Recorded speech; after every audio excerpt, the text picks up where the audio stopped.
안녕하세요, 구독자 여러분. 오늘 제가 방송 9월 9일인데요. 좀 늦었습니다. 그리고 먼저 사과드릴 게 그 전세대출, 제가 준비하다가 마무리 못했는데요. 오늘 조금 담고 이어서 제가 바로 올리도록 하겠습니다. 빨리빨리 못해서 좀 죄송하다고 말씀드리고요. 한 주 동안 잘 계셨죠? 일단 오늘 보도 내용에서 보시면 이제 한은 경제 지표의 그늘, 체감되지 않는 숫자, 제목이 좀 묘하죠, 여러분? 이 보고서가 좀 나왔습니다. 요거 제가 바로 좀 체크해 드리고요. 다음은 KDI 경제 지표가 둔화된 것에 대한 또 보고서가 8월달 보고서가 또 얼마 전에 나왔어요. 그래서 이것도 좀 같이 체크하면서 우리 경제가 소비가 요즘 조금 감소하고 있다는 보도 많이 보셨죠? 같이 체크하면서 호황이 그동안 있었었고 코로나 빼고는 계속 호황이었었잖아요. 그 전에. 그래서 경제라는 게 사이클이 항상 있기 때문에 그거 체크하고요. 모든 지역 거래량 감소, 이건 뭐 다 아시는 것처럼 일단 감소할 것 같습니다. 8월 달은 감소로 나오고 9월 달이 현격하게 좀 떨어질 것 같습니다. 왜냐하면 정부에서 갑자기 어떻게 보면 뜬금없이 아니면 늦게 벌써 예전에 했어야 되는데 뒤늦게 그 담보대출하고 이런 것들 대출 규제에 들어온다고 이 좀 타임이 묘합니다, 여러분. 그것도 좀 설명드리고요. 그리고 전세대출, 주담대 대출이 말씀드린 대로 돌아가면서 금감위원장, 금융위원장 할 것이 돌아가면서 이제 지금 계속 발표를 하잖아요. 그 속내가 뭔지 좀 보도록 하겠습니다, 여러분. 이제 한 주밖에 안 남았는데 추석이요. 여러분 잘 관리하시고 마인드 컨트롤 하시면서 가시면 될 것 같습니다. 자, 하나씩 보겠습니다. 자, KDI 개발연구원부터 하겠습니다. 한국경제 좀 이따 하고요. 이 KDI 한국개발연구원이 유명하지 않습니까? 여러 부분에서 많이 나오고, 이 부분에 대해서 지금 보고서가 8월달 이렇게 나왔는데, 이 지표들이 보도에서 본 거와 똑같이 데이터들이 나왔습니다. 하나씩 볼까요? 이 KDI 홈페이지 가시면요. 이렇게 경제 지표들을 매번 공개하는데, 이렇게 보시면은 좋은 숫자가 여기 103, 조금 나은 거, 111 이렇게 좀 있죠? 소비자 생산자 제품 재고 지수, 재고가 좀 많아지고 소비자 동향은 좀 낮죠? 77, 84. 그래서 100이 기준이에요, 여러분. 100이 넘지를 못하면 별로 좋은 거 아닙니다. 부동산은 이제 100을 넘었으면 역으로 좋지만 이 지수나 인덱스들은 100 이하면 좋은 게 별로 없습니다. 대부분이. 이렇게 보시는 것처럼 소비가 좀 살아날 것 같지 않잖아요? 이런 부분이 저번 주에도 말씀드렸고, 그래서 우리가 볼 거는 이제 이 소매 판매 지수하고 소비자 동향입니다. 이렇게 조금 올라오는 것 같지만 워낙 기준점이 낮아요. 75. 소매 판매액도 지수가 자꾸 다운되는 느낌이 들죠. 전체적인 흐름이. 이게 이제 좀 부담이 될 겁니다. 앞으로. 다음은 이제 제조업 현황인데요. 보시는 바와 같이 여러분 경기 동행 지수, 경기 선행 지수 많이 들으셨을 거예요. 선행 지수는 100.6인가 8 나왔거든요. 확실하게 나타나고 있지 않습니다. 그런데 동행 지수는 현재 상황인데 꺾이고 있잖아요. 이렇게 고개를 들지 못하고 꺾이고 있습니다. 이거는 올라가야 좋은 건데 올라가지 못하고 있다는 게 좀 많이 아쉽죠, 여러분. 그리고 제조업 현황이 이제 우리가 유심히 봐야 됩니다. 기준이 100인데요. 너무 안 좋죠. 70대에서 계속 올라가지 못하고 72입니다, 지금. 또 이렇게 꺾이고 있습니다. 많이. 여기가 50이에요. 50이니까 보시면 75 갔다가 또 주저앉았습니다. 그리고 최근에 나온 뉴스가 끝없이 가라앉는 내수, 7월 소매 판매, 저번 주에도 자료 보여드렸잖아요. ABC 리포터가 이런 거 보여드렸죠. 그런 것처럼 소매 판매는 제가 볼 때 쉽게 살아나지 않을 것 같습니다. 추석 특수 때문에 잠깐 살아날 것 같지만 예년하고 비교하면 데이터를 비교하면 제가 볼 때는 이 소비 어떤 여력이 많이 약해졌다고 좀 보이고 있습니다. 자, 그리고 이제 한국은행 보고서인데요. 보시는 바와 같이 이 지표경기와 체감경기라는 지수를 개발했습니다. 이 조사국에서 발표한 건데요. 보시는 것처럼 빨간 점들이 보이잖아요. 이렇게. 여기 보시면 여기 빨간 점들이 보여요. 이렇게. 이게 이제 실제 이게 추세선인데요. 그럼 이게 너무 내려와 있어요. 이렇게. 그러니까 이제 경기 지표 발표하는 거하고 실제 서민이나 중산층이 느끼는 체감 지수하고 너무 틀려요. 체감 경기하고 이게 이제 그대로 나타난다라고 우려를 표명했습니다. 조사국에서 5일 날 나왔어요. 그리고 이제 이 수출 대비 내수의 상태인데요. 수출 이 한국, 미국, 유로 지역, 일본이 있잖아요. 보시면 모든 나라들이 수출과 내수와 어떤 비율이 0%대 다 올라가고 있어요. 그런데 우리는 수출만 조금 나아졌지 내수는 완전히 꺾여버렸습니다. 좀 나아질 기미가 이게 2023년 여기 4월인데 4분기인데 지금 나아지는 것 같지만 이게 마이너스에서 누르고 있어요. 마이너스 10%, 7%. 이게 이제 어떻게 치고 올라갈 것인가. 갭이 너무 많죠? 이게 지금 소비 둔화로 그대로 나타나고 있습니다. 이런 부분들이 실제로 수치로 나타나고, 그럼 수출이 호황이 되고 이러면 옛날 같으면 우리가 뭐 경제가 같이 활성화됐잖아요. 여기 보시면 우리가 지금 수출이 활성화된 게 이제 반도체 부분이잖아요. 반도체 부분인데 이 보고서에 이걸 담았습니다. 업종별 고용 유발 계수라고 해서 여기 보시면 어때요, 여러분? 2.6% 제일 낮습니다. 반도체가. 기계들이 많이 하고 기존에 뭐 연구원이나 기존에 있던 분들로 돌아가는 거지 어떻게 인원이 더 채용되거나 이런 부분에 고용 어떤 유발 계수가 되게 낮은 업종이에요, 반도체가. 이 부분이 또 그렇게 수출은 좋아지지만 내수 어떤 증진에는 도움이 잘 안 되고 있다. 이렇게 보시면 되겠습니다. 그리고 이제 GDP 대비 가계신용 비율인데요. 이 OECD 국가들에 비해서 뭐, 선위에 있는 75%, 위에 있는 상위에 있는 것보다도 훨씬 높고, 뭐 평균보다는 중위는 아시죠? 가운데 쭉 줄 섰을 때 가운데 있는 것. 그거보다는 훨씬 높습니다. 이렇게. 이것도 안 좋다고 보고 있고 1인당 가계대출 잔액이 여러분들 아신 것처럼 20, 30, 40이 요 최근에 뭐 영클 때부터 2021년도부터 계속 주택을 많이 샀잖아요. 뭐 이 부분에서 이제 부채 부담이 많아지면서 소비력이 가계가 대출이 엄청 느니까 이게 소매 판매의 부진으로 이어진다는 이 해설이 또 붙어 있습니다. 그래서 계층별 소비 변화 이렇게 해가지고 금리 상승 손해중, 그러니까 이 부분이 다 이걸 넘어야 되는데, 그 사실 소비력이 다 같이 뭐 1분위부터 5분위까지 다 소비의 어떤 패턴이 더 나아지는 것이 없다고 보여집니다. 이게 이제 어떻게 될지 한번 지켜봐야겠죠.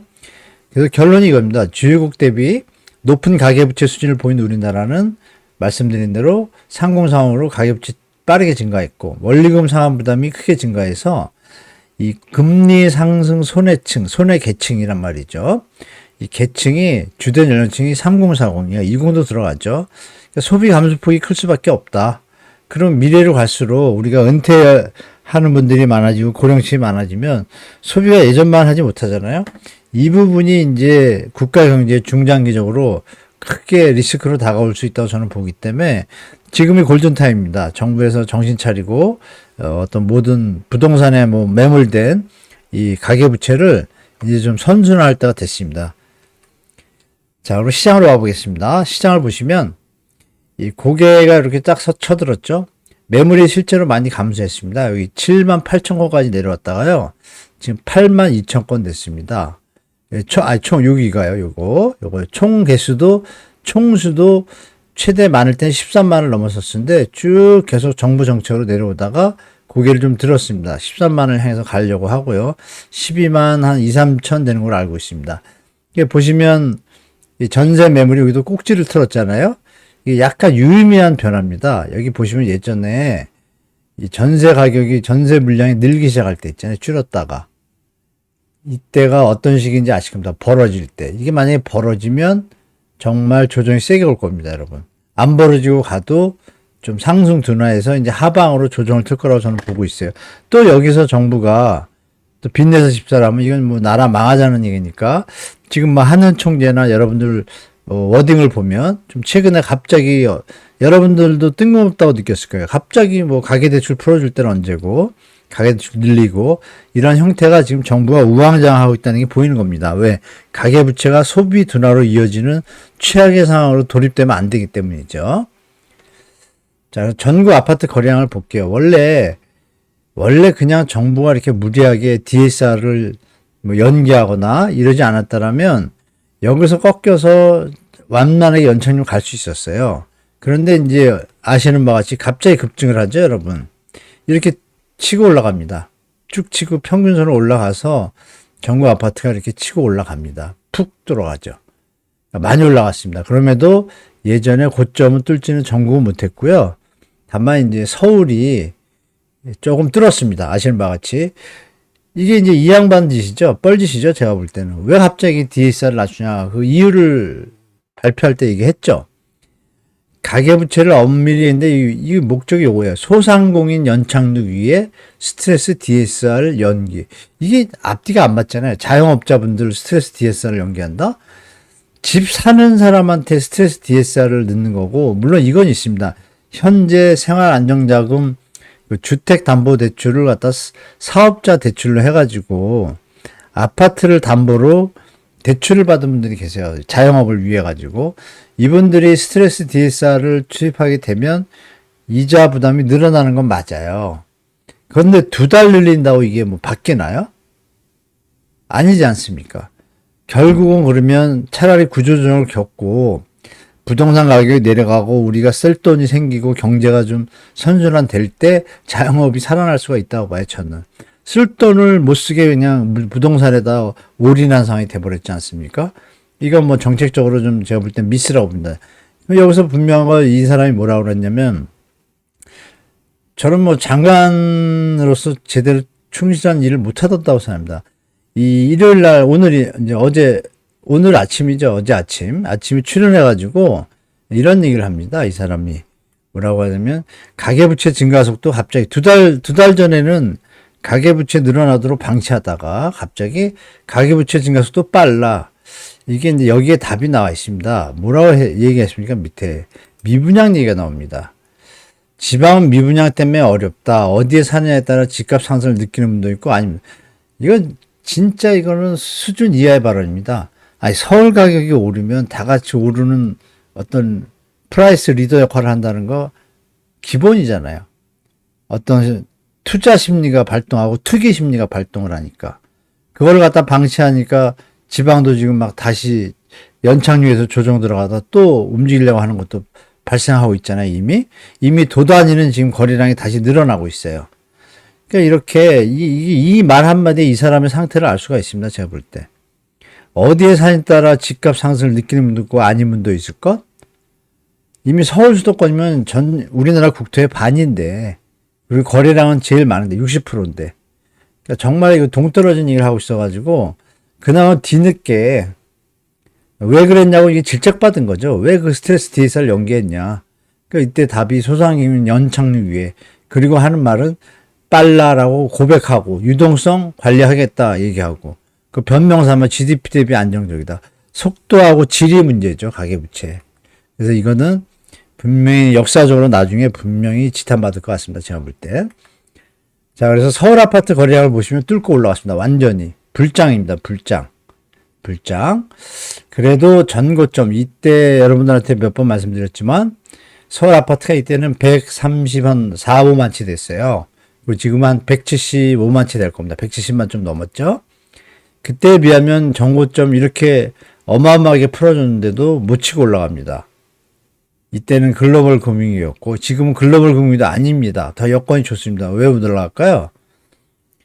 그러면 이 비율로 따지면 이게 9,500개 끊었으니까 130이라서 한 30만 채 늘었으면 30% 늘었잖아요. 그럼 이거에 30%면 이게 한 11,000, 12,000 돼야 이때인데, 이때도 어때요? 결국은 빠지잖아요? 저는 제가 볼 때 결국은 꺾이는 시간이 올 거라고 저는 보고 있습니다. 연말에 올 수도 있고, 미국이 만약에 문제가 터지거나 이러면 더 빨리 올 수도 있습니다. 중요한 건 그 다음에 또 안정되고 소득이 늘어나면 또 상승기가 오겠죠? 그래서 저는 한 번은 분명히 때가 올 것이다라고 말씀드리겠습니다. 자, 우리 엇갈린 혼란 바중, 우리 구독자분이 이거 제가 올려드린다고 했는데 늦게 올렸는데요. 일단 기본적으로 말씀드릴게요. 총괄해가지고. 뭐 여러 가지 막 설왕설래를 하고 복잡한데 이렇게 생각하시면 됩니다. 집값이 오르는 걸 몰랐나요? 정부가? 알았죠. 그런데 중요한 부분이 있습니다. 공식적으로 얘기를 안 했어요. 공식적으로. 은행들한테 알아서 하라고 하면서, 그죠? 그게 아주 되게 중요한 말입니다. 알아서 해라? 도대체 뭘 알아서 합니까? 그러면 그 자기가 했다는 얘기를 나중에 고백을 합니다. 어떻게 고백하냐면, 이 자기 은행들하고 협조를 했다. 그러면 말을 하면 은행들이 요즘 알아서 긴다 이런 말 있잖아요. 그런 것 같아요. 근데 중요한 건 뭐냐면 KB 같은 경우도 이게 대국민 쇼 같기도 해요. 지금 말씀 올린 대로 우리 구독자분들은 아시겠지만 분명히 빠르면 7, 8월, 6월까지 움직일 거다. 시장이 조정 들어갈 거다고 했는데 생애 최초의 정책금리를 갖다 2%에서 3%까지 다운하니까 제가 전혀 예측을 못했죠. 그렇게 지금 세수가 펑크가 많이 났습니다. 상반기에만 10조 이상 펑크 났거든요. 이거 역대 최대치 지금 갈 수도 있는데 그 지방의 교부세가 안 내려가고 있어요. 뭐 우리 지방에 사시는 분들 중에 공무원분들 혹시 계시면 아실 겁니다. 지방에 돈이 안 내려가고 경제가 안 좋아지는데도 지원을 못하고 도리어 예산을 줄여버렸습니다. 그런 와중에 이런 부분을 하는 것은 아까 최상목 장관이 얘기한 것처럼 미분양 얘기가 답입니다. 건설회사가 1번인 거예요. 금융 리스크 이게 아직도 해결이 안 됐잖아요, 여러분. 해결이 될 것 같은가요, 여러분?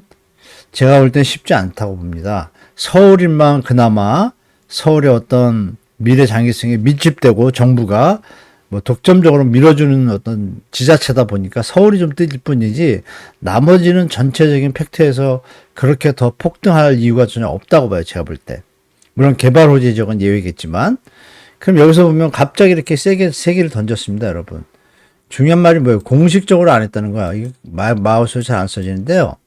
공식적으로 안 하고 어떻게 했어요? 그냥 은행이 자율적으로. 그러면 자율적으로 아무 때나 원위치 될 수 있다는 거잖아요. 그럼 여기서 우리가 알 수 있는 건 뭐냐면 전세 대출이 집값에 문제가 있다는 걸 분명히 알고 있습니다. 이거 2개 딱 넣었잖아요, 이렇게. 그죠? 이걸 왜 넣을까요, 갑자기? 서민 그렇게 얘기를 하면서 이게 부동산 정책에서 결정적입니다. 이 부분에 대해서 제가 카페 연다고 하는데 이번 주 중에 열 것 같습니다. 여러분들 많이 참여해 주시고요. 1주택자, 다주택자를 겨냥했다라고 얘기를 합니다. 그러면 주담대 만기 30년, 이게 정상이죠. 원래 30년이. 주담대 이렇게 확 내리니까 그렇지 않아도 조정 들어갈 건데 훅 내려가요. 그러면 KB는 벌써 10월 말까지 한시적이라고 얘기를 했어요. 이게 뭐 장난하는 거 아닙니까? 제가 볼 때. 이 부분을 공식적으로 정부가 해야지 집값 잡을 의지가 있는 건데 가계부채 관리하고 지금 이것저것 간을 보는데 이창용 총재가 큰일을 했어요. 제가 볼 때. 그분이 뒤늦었지만 강력하게 저번 주에도 말씀드린 것처럼 비판을 갖다가 거의 대놓고 했죠. 금리 인하 못할 수도 있다. 부동산 때문에, 환율 때문에. 이 얘기에 약간 무슨 잡음이 생긴 것 같아요. 그리고 제가 들은 얘기 저번 주도 말씀드렸지만 금융위원회 회의할 때 그 직원이 뭐 믿거나 말거나인데요. 강력하게 이제 그만해야 된다고 건의를 한 분이 있다고 합니다. 그럼 한 분일까요? 두 분일까요? 이건 이제 누가 봐도 도가 지나치거든요. 이런 게 이제 공식화되기 직전이라는 걸 좀 말씀드리겠습니다. 여기에 이제 이복현 원장이 뜬금없이 뭐 이런 소리를 하죠. 2단계 스트레스, 실수요자 피해보지 말아야 된다. 이런 얘기를 합니다. 뭐 당연히 실수요자 피해보지 말아야죠. 일률적 대출 규제 문제 있다. 그러면 이렇게 말을 표현할 게 아니라 이거는 진행을 한다? 그런데 실수요자는 말이 아다르고 어다르잖아요. 이 중에 실수요자가 있으면은 피해가 안 가도록 하겠다. 이래야 되는데 일률적 대출 규제 문제 있다? 무슨 문제가 있습니까? 가계부채가 폭등을 해가지고 무디스에서 여러분 최근에 제가 경고 얘기 드렸잖아요. 무디스에서 우리나라 몇몇 은행에 신용등급 강등에 대해서 이미 경고 세게 내렸습니다. 그러면 나라한테 직접 안 하고 돌려치기 한 거죠. 그거 듣고 이제 화들짝 놀란 겁니다. 제가 볼 땐. 그리고 가계부채 늘어나는 속도가 소비 둔화라는 지표로 나오니까 이제 겁나기 시작한 거예요. 하는 총재는 다 아세요. 제가 볼 때. 저도 아는데 하는 총재가 모르시겠어요? 그러니까 도저히 이건 도저히 못 참겠다. 이건 더 이상 가다가는 나라 말아먹겠다 판단하니까 던진 것 같아요. 제가 볼 때. 말을 세게. 그거를 이제 받아들여서 반응이 나와서 이렇게 하는 건데, 이 얘기가 이제 아시겠지만, 금융위원장이 얘기하고 나서 이 부분이 들어오고 나서 이복현 원장이 다시 나왔단 말이에요. 엇박자기가 막 나왔어요. 엇박자기가 나올 만도 하죠. 왜냐하면 여러분이 아시는 것처럼 분명히 대출을 잡겠다는데 최상목 장관은 이 2달을 연기에 가계부채를 5조 8조 늘리게 폭등을 시켜 만들어. 그러니까 아니나 다를까 한은에서 보고서 툭 나오잖아요. 말씀드린 대로 상공사용이 부채가 많아서 소비 여력이 떨어지고 있다. 앞으로 더 문제가 될 수 있다. 푹 찌르잖아요. 이게 이제 그러니까 F4라고 하죠. 기재부 장관부터 해서 금융위, 금감위 그리고 한은 총재가 모여서 얘기를 했을 거 아닙니까? 분명히 제가 볼 때 한은 총재가 이번에 동결하면서 세게 말했을 것 같아요. 비공식이든 뭐든. 그 부분에 대해서 지금 설왕설래 하는 거예요.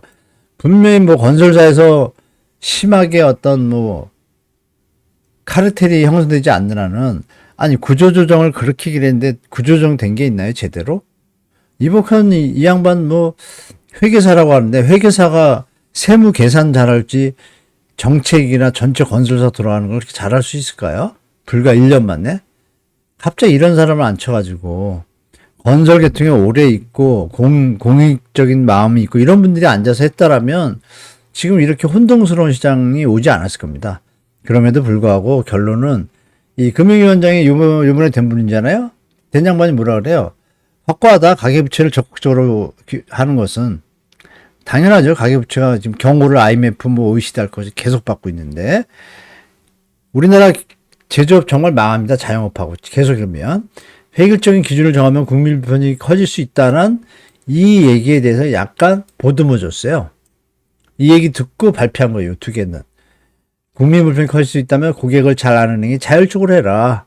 충돌이나 혼선이 있어 보일 수 있지만 이미 있는데 전체 흐름에는 인식차의 차이가 없다. 인식차의 핵심이 뭐예요? 우리가 볼 건. 가계부채 문제 있다라고 판단한 거죠. 그러면 대출은 어떻게 돼요? 당연히 제어가 들어가야죠. 그런데 여기서 이복현 이 원장이 말한 거 보세요. 2단계 이것만으로 가계대출의 급증세를 잡기 어려운 면이 있다. 비난을 받더라도 은행권 개입했어요. 그러니까 웃기는 거죠. 언제는 마음대로 풀고 뭐 할 때는 공식적으로 발표하더니 자율적으로 하고 이 공을 갖다가 은행에 떠넘겨요. 은행분들이 아마 지금 열받을 거예요. 어떻게 보면. 뭐하나. 당신들이 똑바로 경제정책을 해야지 우리가 따라가지 않냐. 이렇게 소리할 수도 있을 것 같아요. 자, 여하튼 이렇고 그래서 우리은행이 아니나 다를까 딱 그 얘기 나오니까 또 바로 발표합니다. 총알같이. 예외조항 둬가지고 이렇게 보시면 정리한 게 우측에 있는 글인데요. 우리 구독자 여러분들 요점 오른쪽만 보시면 될 것 같습니다.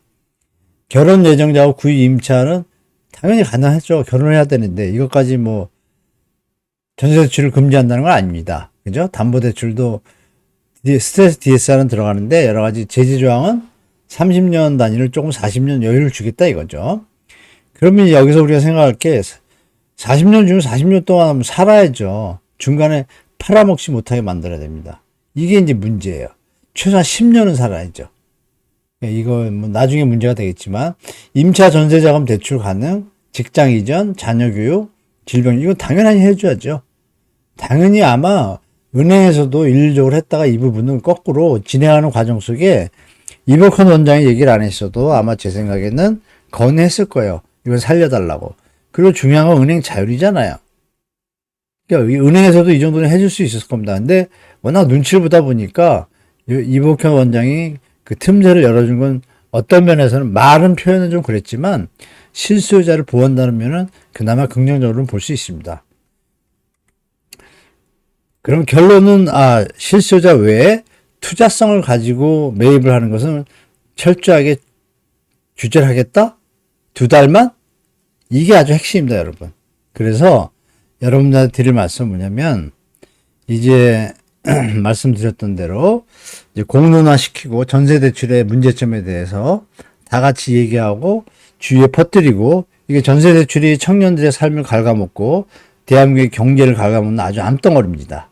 이 부분에 대해서 제가 카페를 말로만 연다고 해서 너무 늦어가지고 좀 죄송하다고 말씀드리고요. 내일이나 모레 오픈하면서 영상 또 하나 올리도록 하겠습니다. 그리고 전세대출의 사례에 대해서 제가 조금 모으는 게 있는데요. 지금 이때 시장 상황에 대해서 요점을 말씀 올리면 일단 시장은 죽는 척 합니다. 죽는 척 하는데 호시탐탐 금리라는 그 이슈를 가지고 또다시 집값을 띄우려고 할 겁니다. 그때 정부가 어떻게 하냐에 따라서 앞에 시장이 정리가 되는데 이미 많이 올라왔습니다. 그죠, 여러분? 많이 올라와서 9월, 8월에 이미 거래량이 감소했고 뒤늦게 발표를 하잖아요. 그러니까 마치 뭐 발표해서 집값 잡는 것처럼 또 포장할 수도 있어요. 그게 아닌데 워낙 집값이 문제가 있으니까 생긴 거예요. 그러면 우리가 생각할 거는 내년입니다. 내년 초에 3기 신도시 공급한다고 했는데 내년에 또 서울 입주 물량이 많아요. 둔촌중공도 하나의 이슈인데요. 둔촌중공은 신규 입지니까 여러분 둔촌중공에 대해서도 한 말씀만 드릴게요. 아니 분양받았는데 무슨 뭐 전세대출에 발을 동동 굴러 이런 기사가 나왔더라고요. 정말 황당한 기사죠.